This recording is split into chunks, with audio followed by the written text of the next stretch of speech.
Começando o 24º episódio da série Viver de FIIs, uma série onde eu mostro na prática como é que eu monto e estruturo minha carteira dedicada 100% a fundos imobiliários. Lembrando que isso eu faço nessa série, tem uma outra de ações, mas no geral eu invisto de maneira diversificada. E aqui meu objetivo é, no longo prazo, ganhar do índice de fundos imobiliários, o IFIX, o que, diga-se de passagem, tem acontecido até agora. Pegando os acontecimentos mais relevantes em termos de performance, como você pode ver nesse gráfico, o mês não foi legal. Temos uma queda de 2,45% no IFIX. Se você pega para o índice Bovespa, também não foi bom. Se pega a relação dólar-real, também não está interessante para a gente. Se você pega investimentos de renda fixa, aqueles que são sujeitos à marcação a mercado também estão perdendo. E aí vale a pena lembrar daquela correlação que existe entre as taxas de juros de longo prazo aqui no país e os fundos imobiliários. Quando essas taxas de juros sobem, o preço dos fundos e de outros ativos de risco acabam caindo. E é isso que tem acontecido ao longo dos últimos tempos. Se você pega, por exemplo, a taxa do título Tesouro IPCA+, com vencimento em 2035, como você pode ver nesse gráfico, você pode observar que a taxa saiu de 5,80 para 6,3. Na verdade, chegou a patamares mais altos e agora, no momento que eu gravo esse vídeo, ela deu uma ligeira queda. E aí muita gente não entende essa dinâmica, porque pensa, como é que essa taxa pode estar aumentando se eu li no jornal que a Selic estava caindo do ano passado para cá, saiu de 13,75 lá em agosto de 2023 para os atuais 10,5, e nessa última reunião que nós tivemos do Copom, nosso Comitê de Política Monetária, na quarta passada, o que aconteceu foi uma manutenção da taxa no patamar de 10,5. Ela não caiu, mas também não subiu, ela só foi mantida. Só que aí você tem que lembrar que quando a gente fala em Selic, a gente está falando de uma taxa de juros de curto prazo, que pode mudar a cada 45 dias, sobre a qual o Copom tem essa ingerência, eles têm o poder de mudar a taxa. Mas, além dessa taxa, há toda uma curva de juros com diferentes vencimentos em 2029, 2035, 2045, 2050 e assim vai, sobre a qual é muito mais difícil o Banco Central e o Copom terem ingerência. Aí vai ser muito mais negociação de mercado de compra e venda de título público. E o que acontece é que, devido a uma desancoragem de expectativas, que fizeram muita gente acreditar que no futuro teremos uma inflação mais alta, por conta de vários fatores, mas um dos principais é o risco fiscal aqui no Brasil, o fato de que a gente constantemente gasta mais do que arrecada, ainda que a arrecadação esteja batendo recordes, essa expectativa fez com que os juros futuros ficassem mais altos, já que para lidar com uma inflação mais alta serão necessários juros mais altos. Um outro motivo que tinha também elevado essa expectativa de inflação futura por parte do mercado foi a decisão anterior do Copom, que foi dividida, com os 9 membros se colocando 5 a favor de uma queda mais moderada de juros e outros 4 a favor de uma queda maior, sendo que esses 4 eram indicados do atual governo, o que levou à criação de uma expectativa de que, olha, talvez na próxima gestão do Banco Central, no final do ano sai Roberto Campos Neto, entre o indicado pelo presidente Lula, nós poderemos ver um Copom mais leniente no combate à inflação, baixando a Selic na marra para agradar o presidente. Se é isso mesmo que vai acontecer, nós não sabemos. Porque nessa decisão do Copom, da última semana, que manteve a Selic em 10,5, nós tivemos uma votação unânime. As 9 cabeças que compõem o Copom, todas optaram pela manutenção da Selic. Inclusive, os 4 indicados do presidente Lula. Eu até brinquei no meu Instagram que lá na Austrália, Gabriel Galípolo, por exemplo, já é de extrema-direita. E para muita gente da esquerda, né, inclusive por Lula, como ele falou em seguida da decisão do Copom, essa manutenção da Selic em 10,5 veio sem nenhuma explicação ao critério. Isso é a opinião do Lula. Então, será mesmo que ele vai indicar o Galípolo, ou um desses 4 já indicados, para a presidência do Banco Central, ou vai botar um outro cara que ele entende que é mais alinhado com a filosofia dele? Porque observe que essa decisão unânime, inclusive, coloca em xeque a narrativa que o PT ia usando desde que assumiu a presidência, de que o Roberto Campos Neto é um bolsonarista, é de extrema-direita, está sabotando o país. Mas na decisão de juros, por exemplo, essa última agora, onde os 4 indicados do Lula poderiam ter optado por votar por uma Selic mais baixa, eles simplesmente votaram junto com o presidente do Banco Central, a favor da manutenção da taxa. Então, será que essa narrativa era verdadeira? A gente aqui sabe que óbvio que não era, né? Que as decisões foram de caráter técnico. Mas para muita gente que cai na retórica do governo, essa era uma opinião de que não, realmente o Roberto Campos Neto está sabotando o país. Mas fato é que, apesar desse alinhamento que nós vimos agora na última decisão do Copom, as taxas de juros de longo prazo, elas continuam subindo. Seja por conta da rusga na decisão anterior, por conta do risco fiscal no Brasil, por conta de juros ainda altos nos Estados Unidos, não são só fatores internos que contribuem para isso, de modo que a gente chegou a ver os títulos IPCA+, pagando acima de IPCA mais 6,4, batendo muito próximo das máximas do ano junto com os pré-fixados. E isso acaba afetando os fundos imobiliários e também a minha carteira. Entrando agora no MyProfit, o programa que eu uso para consolidar as informações da minha carteira, facilitar a administração, a gestão e a declaração do imposto de renda. E aí, para quem quiser assinar, vou lembrar que tem um link aqui na descrição e você pode usar o cupom PERINI10 para ter 10% de desconto. Vejam aqui primeiro a distribuição da carteira. Então hoje nós temos 8 fundos imobiliários. Deixa eu agrupar primeiro por categoria. Mais ou menos 30% da carteira está em recebíveis imobiliários, ou seja, fundos de papel. Quase 30% em FOFs, fundos de fundos. 26,6% em shoppings e 13,5% em galpões logísticos. Colocando cada ativo em si, do mais relevante para o menos relevante em termos de participação na carteira, nós temos XPML de shoppings, com pouco mais de 20%, o RBRF, que é um fundo de fundos, com 17,8%, KCRE, fundo de papel, com 13,8%, LVBI, de logística, com 13,5%, BCIA, o fundo de fundos do Bradesco, com 11,63%, KNSC, fundo de papel, com 9,45%, RBRY, fundo de papel, com 7,6%, e o VISC, um outro fundo de shopping, com apenas 6% do portfólio, mas que somado aqui ao XPML já fica bem relevante e leva essa posição de shoppings quase a 30%. Nesse episódio eu já adianto que não pretendo colocar nenhum fundo novo na minha carteira, mas eu vou aportar em um dos fundos que já estão aqui. Eu vou aumentar a participação aproveitando essa queda recente que nós tivemos no IFIX. Se eu venho aqui na parte dos resultados, na posição detalhada, aqui eu consigo enxergar o quanto as cotas de fundos imobiliários que eu tenho já subiram ou caíram em relação ao meu preço médio de compra. Ou seja, aqui eu tenho o meu possível ganho de capital, sem contar o que para fundo imobiliário é muito relevante, a parte dos ganhos através dos dividendos isentos de imposto de renda. Então, se a gente olha o percentual de ganho, veja que, felizmente, nenhum fundo imobiliário da minha carteira está me dando prejuízo. O que, diga-se de passagem, é a figura mais comum desde que eu montei essa carteira. Alguns estão dando pequenos lucros, mas nenhum está dando prejuízo. Lembrando que isso aqui não está contando com o que eu vou ganhar de dividendos. Inclusive, esse percentual de ganho aqui baixou bastante para os fundos de fundos. Se eu pego o RBRF, como você pode ver na tela, ele teve uma queda relevante, na casa de 8%. Algo similar aconteceu com o BCIA, teve uma queda aí de quase 4,5%, e que sofreram mais do que outros fundos, inclusive puxando a carteira para baixo em comparação ao IFIX, devido ao fato de que fundos de fundos têm uma certa, entre aspas, alavancagem aqui. O que eu quero dizer com isso? Tem muita gente que não gosta de fundo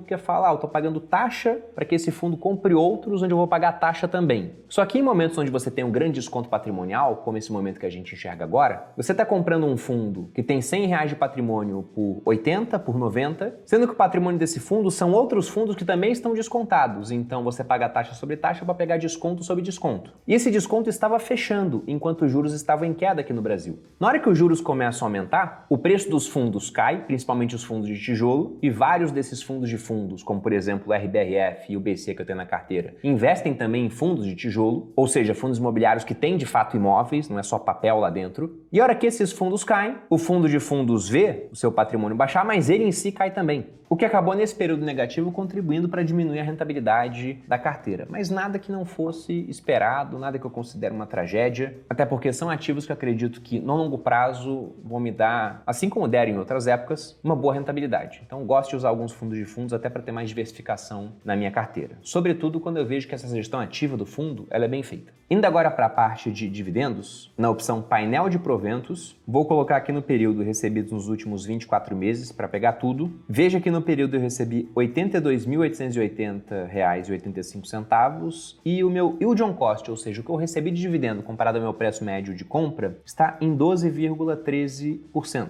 Chegando muito próximo de 1% ao mês. Se eu desço aqui, nós temos a figura dos recebimentos ao longo da formação da carteira. O mês com maior recebimento foi o mês de abril. Em maio tivemos uma ligeira queda. E agora no mês de junho, como eu estou gravando esse episódio no dia 21, não entrou tudo ainda. Mas ao longo do tempo que a gente vai ver, são barras ascendentes, já que de tempos em tempos eu faço algum reinvestimento na carteira. Se a gente pega os maiores pagadores, aqui não está em termos percentuais, você consegue ver o percentual em qualquer site de análise, inclusive aqui dentro do MyProfit, mas de maneira absoluta, o RBRF é aquele que me pagou mais dividendos até agora, até porque era uma das maiores posições que eu tinha na carteira. Era maior, agora com a queda de 8%, ficou abaixo do XPML, que pagou 13,9% no período. E se a gente olha a síntese de tudo, que é simplesmente a rentabilidade que você tem vinda tanto dos proventos quanto do possível ganho de capital, da apreciação das cotas, nós vemos aqui que por padrão ele puxou desde o dia 30/5 de 2022, a carteira está rendendo 20,48. Contudo, a carteira de fundo imobiliário ela não começou no dia 30, de modo que no período a carteira composta 100% por fundos imobiliários rendeu 20,09, enquanto o IFIX rendeu 16,87, que dentre os benchmarks aqui é aquele que é o mais adequado para essa comparação. Essa carteira está melhor do que o Ibov, que rendeu 9,43, mas está perdendo para o S&P, para o Bitcoin nem se fala, eu gosto sempre de deixar ele aqui para me lembrar do custo de oportunidade, e também ficou abaixo do CDI nesse mesmo período. Eu vou tirar o Bitcoin porque ele prejudica a comparação gráfica, mas veja a carteira aqui, ela estava ganhando do CDI, mas agora com o CDI mantendo sua marcha inexorável. Como falamos no mercado, né, o maratonista nunca para. Enquanto a carteira caiu junto com o IFIX e com a Bolsa, ela acabou ficando para trás. Mas sem problema, em outras épocas estava acima, algumas vai estar abaixo, o CDI não para, mas a minha comparação é sempre com o IFIX. Pô, Bruno, legal. E o que você vai fazer a respeito dessa queda? Você vai aproveitar para comprar um fundo imobiliário novo? Como eu disse, novo não. Mas vou aproveitar para fazer um investimento num fundo imobiliário da minha carteira, que está descontado, né? Que é o BCIA, ele está negociando agora abaixo do valor patrimonial. Outros fundos da carteira também estão fazendo a mesma coisa. O RBRF, por exemplo, está com desconto até maior, está 0,83 do valor patrimonial. Só que ele já é uma posição muito relevante na minha carteira. Era o maior, agora virou o segundo maior. E o BCIA tem uma gestão ativa que já se destacou em outras épocas do mercado por gerar muito alfa para o seu cotista. De modo que eu vou aproveitar esse desconto, eu tinha feito apenas uma única compra do BCIA lá atrás, depois ele subiu, não ficou mais tão interessante em comparação a outros fundos, e agora com essa queda, novamente eu vejo uma janela para comprar um bom fundo de fundos que está descontado, que dentro dele tem outros fundos descontados, imaginando que numa eventual melhora econômica, que eu não sei quando vai acontecer, pode demorar para acontecer inclusive, vai gerar um ganho de capital para mim interessante. Mas enquanto isso, eu vou recebendo os dividendos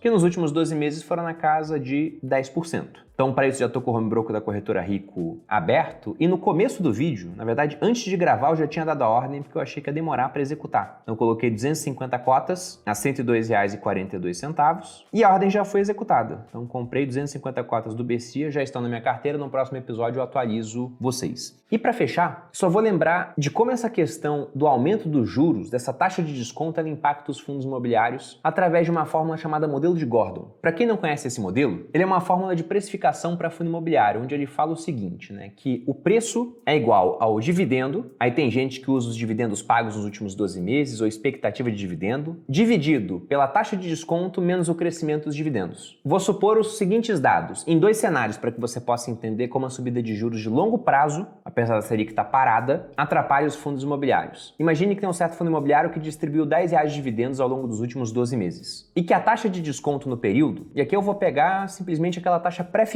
que você vê nos títulos públicos indexados à inflação. Pegando IPCA mais 2035, na época estava em 5,8, por exemplo. E o crescimento dos dividendos, vou colocar que fica em torno de 2%. Isso empiricamente eu já vi em vários fundos imobiliários, porque embora eles tenham contratos reajustados pela inflação, um fundo de tijolo, por exemplo, vamos lembrar que parte do ganho ele se dá na cota e não no dividendo. Divido os R$10 por 5,8 menos 2%, 3,8, eu vou chegar ao preço da cota de R$ 263,15. Pelo modelo de Gordon, esse seria o preço justo. O que vai acontecer se agora eu aumentar uma única variável, a taxa de desconto? Porque a distribuição nos últimos 12 meses foi a mesma, 10%. O crescimento de dividendo esperado é o mesmo, 2%. Só que a taxa de desconto subiu do 5,8 para 6,36, o que de fato aconteceu nesse período. Veja que agora, nesse segundo cenário, eu estou dividindo os R$10 por 4,36 e não mais por 3,8. E o resultado é de R$ 229,35. Se eu comparo o preço final do cenário 1 com o do cenário 2, eu tenho uma queda de 12,85%. Somente por conta de um, entre aspas, leve aumento de mais ou menos meio ponto percentual na taxa de desconto. De modo que é por isso que, enquanto esses juros longos continuarem subindo, a gente deve ver o mercado de fundo imobiliário sofrer. Na hora que esses juros começarem a baixar, e uma hora isso vai acontecer, quando? Simplesmente não sei, talvez aumente mais antes de começar a cair, o que seria ruim para o mercado, mas na hora que cair, a gente vai ver fundos imobiliários andando. Enquanto isso, acho interessante que você aproveite para comprar aquilo que mantém fundamento e ficou mais barato. Pelo menos foi isso que eu fiz aqui nesse episódio. Como diria o Howard Marks, um brilhante gestor americano, você não fica rico comprando coisas boas, você fica rico comprando bem as coisas. E geralmente a hora de comprar bem é quando tá todo mundo mais pessimista, como agora. Da minha parte era isso, espero que tenha gostado de mais esse episódio. Inclusive te convido a assistir os anteriores dessa série, também da série de ações, e para quem quiser aprender mais, vou lembrar que de tempos em tempos eu abro inscrição para o Viver de Renda, onde eu ensino na teoria e também na prática, tirando 100% das dúvidas do aluno, até o mais completo leigo a se tornar um investidor de verdade, capaz de montar sua carteira diversificada entre ativos, moedas e até países, investindo aqui no Brasil e também no exterior. Na descrição tem um link para a lista de espera para a próxima turma